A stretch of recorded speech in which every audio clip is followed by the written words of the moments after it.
Main thing is, I used to get a phone call late at night from the bartender down around the corner from Gene's house and my apartment at the time. And he'd say, your brother's drinking a lot and you better come and get him. And Morrison's down here too. So I'd go over there and I'd tell Gene, let's go.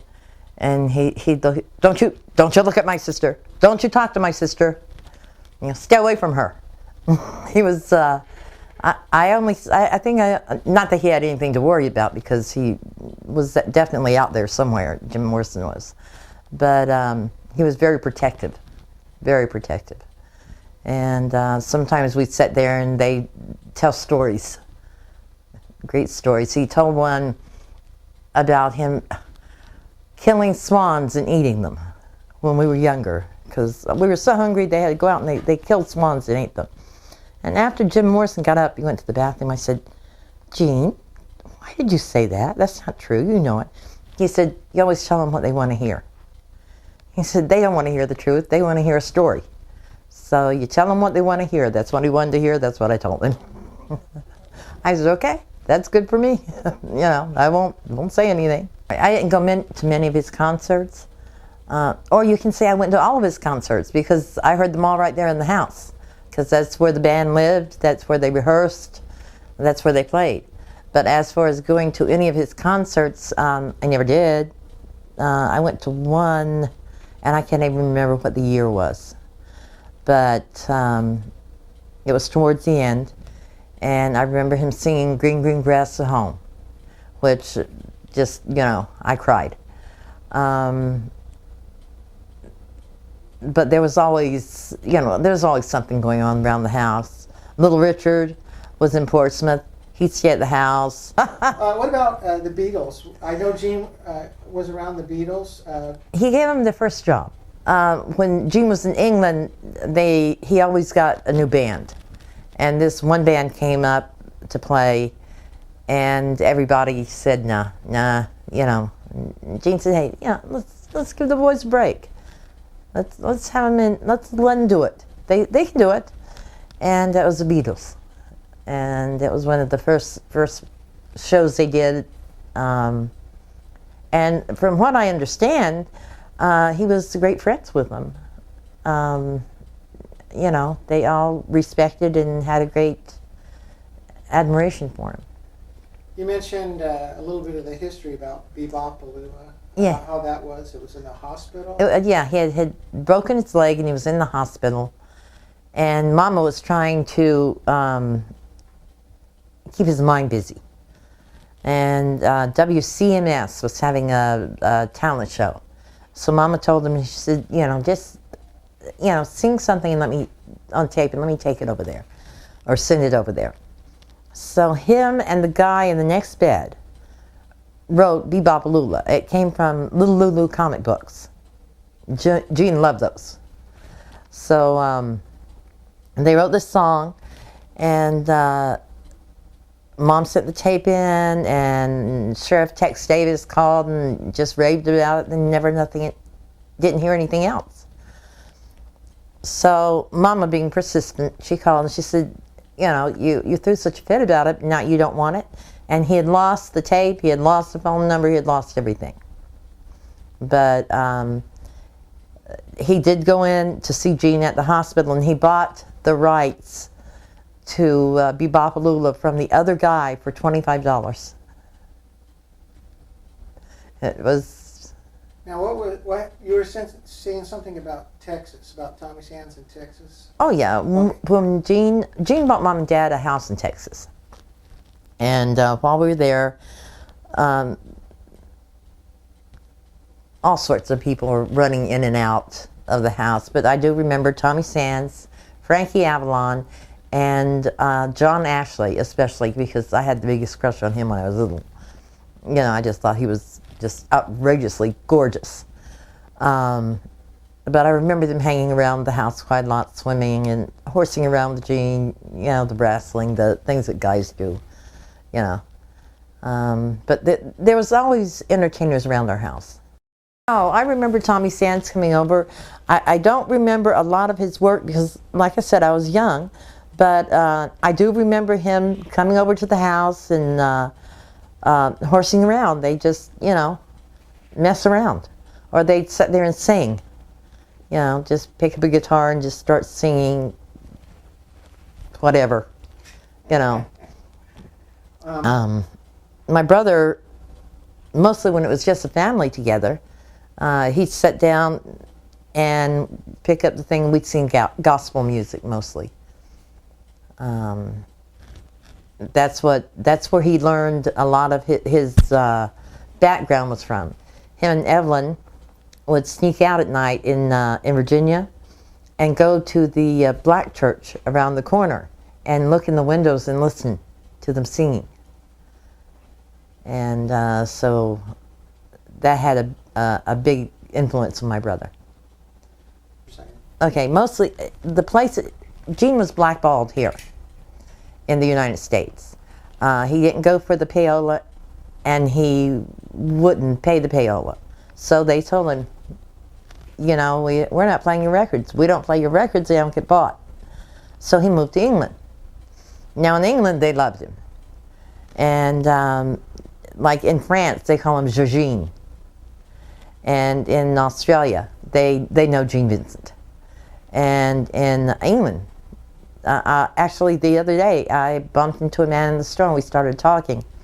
And he told me he just came in, he was just visiting from England. And I said, my brother used to live there. I said, it was a long time ago, you probably never heard of him, but his name was Gene Vincent. And he said, you gotta be joking. I said, no. And he said, of course I know Gene Vincent. He says, who lived in that time and didn't know Gene Vincent? And just from his website, all the people that write in, it just amazes me. Just amazes me. That he's remembered so fondly by so many people. Don't get me wrong, my brother was not a saint. There's never going to be a Saint Gene Vincent, but he was a man, and he had a lot of talent. He had a lot of feelings. He loved children. He loved to play. Up until the day he died, we'd still get our squirt guns out and have squirt gun fights. The only place was safe was behind Mama. That was the only safe place. We played war when we were younger. Evelyn had her team. Gene had his team. I was always on Gene's team. And more was kind of like hide and go seek, except a little bit rougher. So, a family game. But, the most I remember about my brother is the home life, how much he loved kids. He'd wake me up in the middle of the night when my mother took my little sister on a trip and I was staying at home. He'd wake me up in the middle of the night for pizza and chocolate milk. And he was my big brother. I loved him. He had some really, really, really good points. He had some really bad points. I traveled with him for a long time. I traveled from New Mexico to LA to do albums and things. I never saw my brother use drugs. I'm not saying everybody swears he did, but I still remember the one thing he said. You always tell the people what they want to hear. He would pop aspirin like crazy. And I'm not saying, he never did drugs, but it wouldn't put it past him to say, oh yeah, they're downers or they're uppers, when they were just aspirin. He was a man just like anyone else. The only difference was he could sing. And he loved to sing. He sang from his heart. And I don't know if many people know this, but when Gene sang, he always looked up. Did this for two reasons. He did this because he had a little bit of stage fright.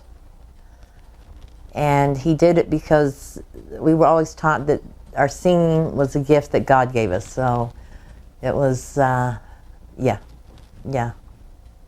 And I'm sure you're going to be people out there that say Gene didn't even believe in God, which he did not. But he did believe in a supreme being. He just wasn't sure his name was God.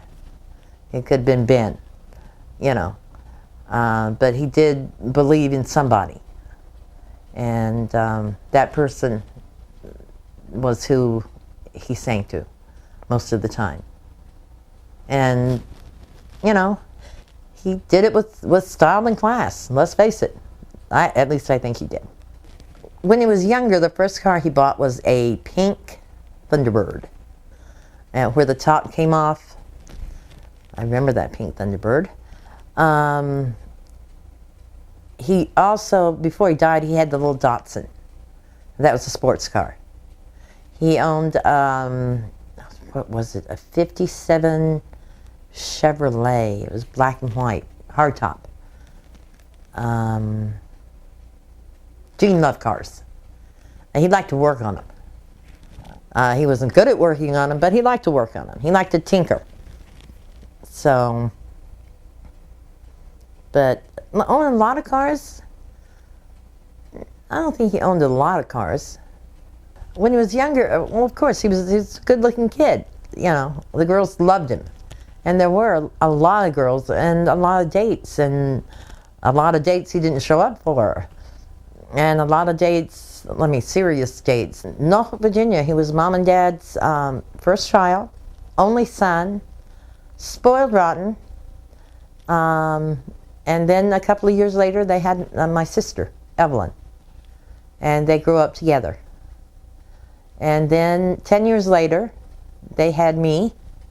And then 17 months later, they had my little sister, Donna. So the family, there was a 10-year difference. I remember my brother saying one time, you know what, something must have happened there because I could almost swear that you're older than me. And I said, well, Gene, how do you figure that one? He said, because you act older than me. So we I love my brother. I probably was the closest one to him.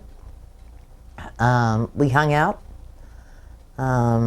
If he had a problem, we talked about it. We were close. How did your mom feel about Gene being in the band? She wanted him to be successful and busy because of his leg. And as long as he was seen, he was happy and he was busy. As most mother and sons, they had their problems, their little arguments. And there were certain words we never said in Mama's house, and Mama's rules were Mama's rules. And till the day he died, when he was in Mama's house, it was Mama's rules. And the day he died, he just wanted to go home. Home was where Mom and Dad were. Home was always, when I think of going home, I always think of going home to Mom and Dad. But he... How often, can you tell us how often you've been able to visit Gene's grave? Have you had a chance to go there very often? I've been out there a few times, but not a lot. The way I remember my brother is I play his records. And I'll play a certain record and I'll remember, I remember that time that, he told Morrison that he killed swans and ate them. And then I had someone recently write me a quick note that said that Gene and Eddie Cochran took sheets off of a bed in England and cut holes in it and was running up and down the hall, knocking on the door saying, "Ooh, here goes." And now that sounds like my brother. That sounds like stuff I remember him doing. They, in England, you put your shoes outside your door and someone comes by and polishes them. And I remember one time they went and changed all the shoes and everybody got up the next morning and no one had the right pair of shoes. And the hotel wasn't real fond of that because they knew who did it. Who else would do it? So stuff like that, I remember. I was 13 when Gene and Margie broke up, and Gene called the house, and he said, well, there's a bunch of police outside, and they want me to come out, and they want me to bring the guns, but I'm not coming out until Tina gets here. Now, I'm just a kid. And Mom says, what do you want Tina for? He says, I just want her here. He says, she's my baby sister. And so I got on a plane, and I went to England. Didn't have the slightest idea, what was going on. But just went in and said, Gene, what's going on? He said, I'm not going to say what he said. But he said, I'm unhappy. And I said, oh, well, give them the guns. And he said, okay, let's go. So we walked out. I don't know this, but did Gene spend any time around Elvis? Now, Gene and Elvis were, I'm not sure they were close friends, but I know they were on speaking terms. I know they talked to each other. Actually, when my sister was younger, she had a date with Elvis Presley, Evelyn. She had a date with Elvis Presley. And he sent a limousine to pick her up. And when Evelyn went to the door, she says, well, where is Elvis?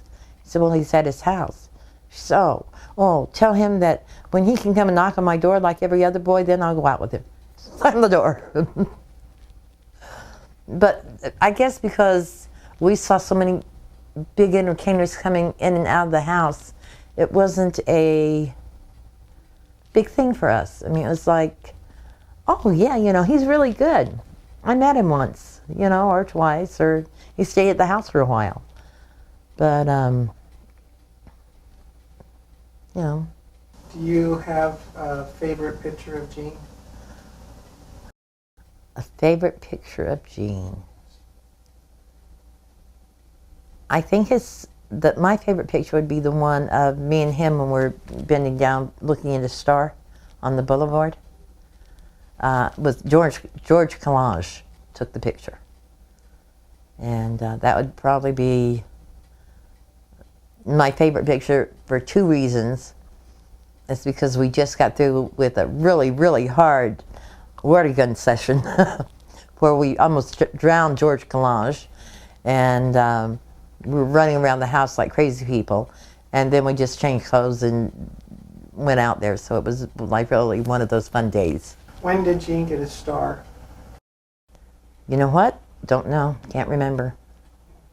I know it's been there for quite a while. It's just across the street from Capitol Building. So it's been there for quite a while. I had a letter from Brian Epstein, the Beatles, thanking Gene for,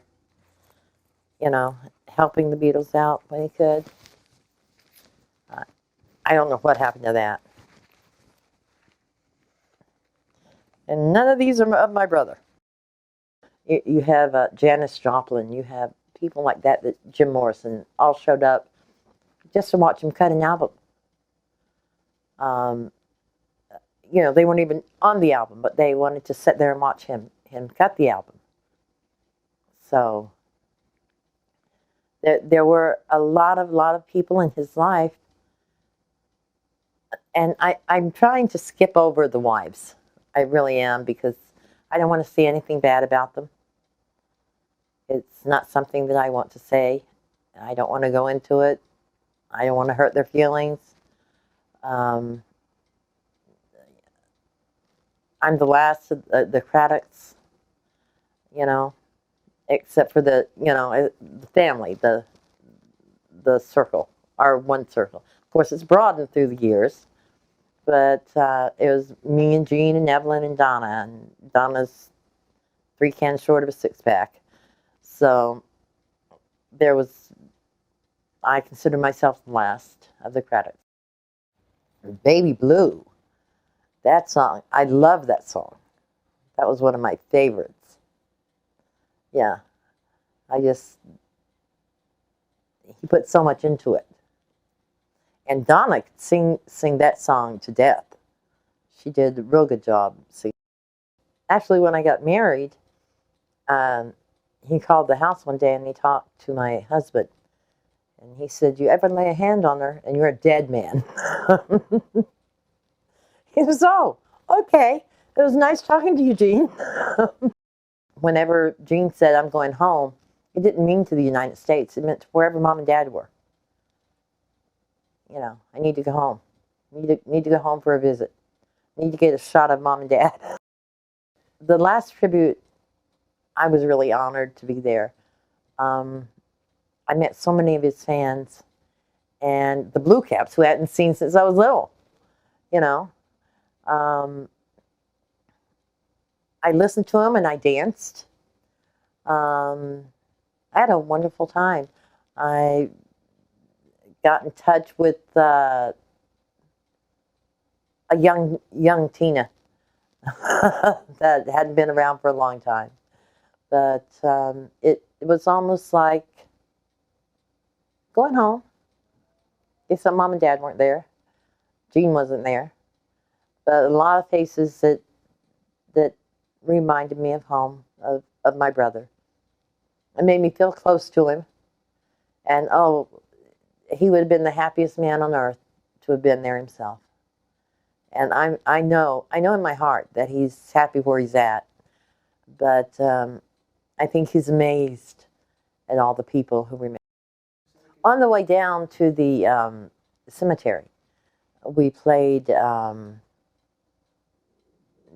DVD that Sherry, one of his daughters, had sang to her daddy, and which made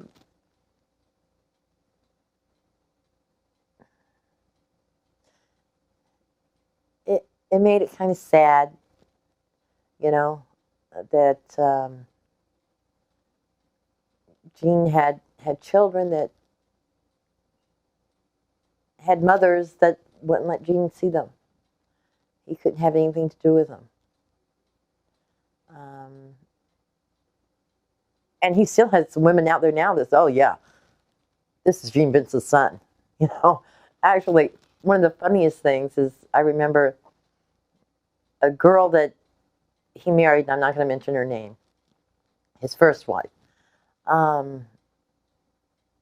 About 10 years after, you know, the divorce was over and everything, she came to him with a small baby saying, "This is your daughter." And he goes, "What? I haven't seen you in 10 years. This is your daughter." And she had to be about like 8 months old or something like that. He says, No, I'm not even going for that one." That's an interesting trick. How that Yeah. happened? Yeah. While I'm sleeping? Yeah, he said, "I'm not even going for that one. We won't even go for that one." Trick. All I have to say about my brother is he was a man. He was a singer. He loved to sing. He loved to entertain. That's the one thing he loved to do. And he loved to play. And, you know, he was a dear, sweet man. He was my brother.